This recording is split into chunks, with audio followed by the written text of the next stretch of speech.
এটা জলদাপাড়া অভয়ারণ্যের অনেকটাই ভেতরে এই হলং নদী। আপনারা শুনেছেন যে হলং নদীর কথা, সেই হলং নদী।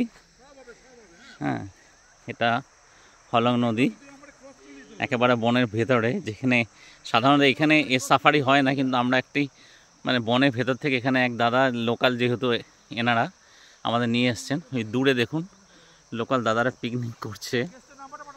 ঠিক আছে, এরা লোকাল বলেই সম্ভব, নাহলে এরকম প্লেসে আসা সম্ভব না। এটা কিন্তু বনের থেকে অনেকটা ভেতরে।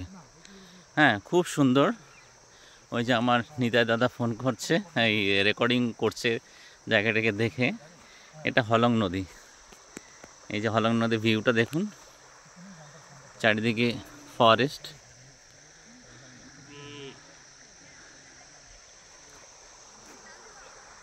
এই হলং নদী,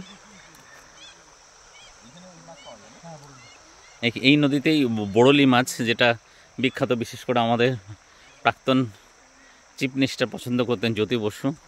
বড়লি মাছ অবশ্য উনি শুধু নয়, যে বড়লি মাছটা অরিজিনাল বড়লি মাছ অনেকেই পছন্দ করেন, পাওয়া যায় না আমাদের ওখানে।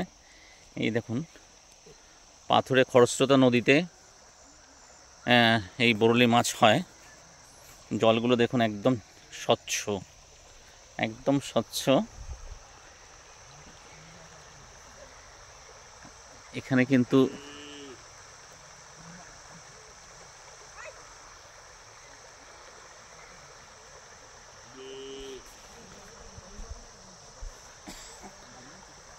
বড়লি মাছ বিখ্যাত, হলং নদীর বড়লি মাছ।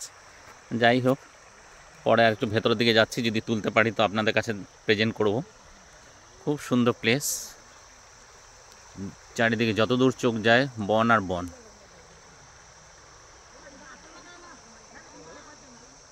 বনের এক প্রান্তে চড়ুই ভাতি চলছে।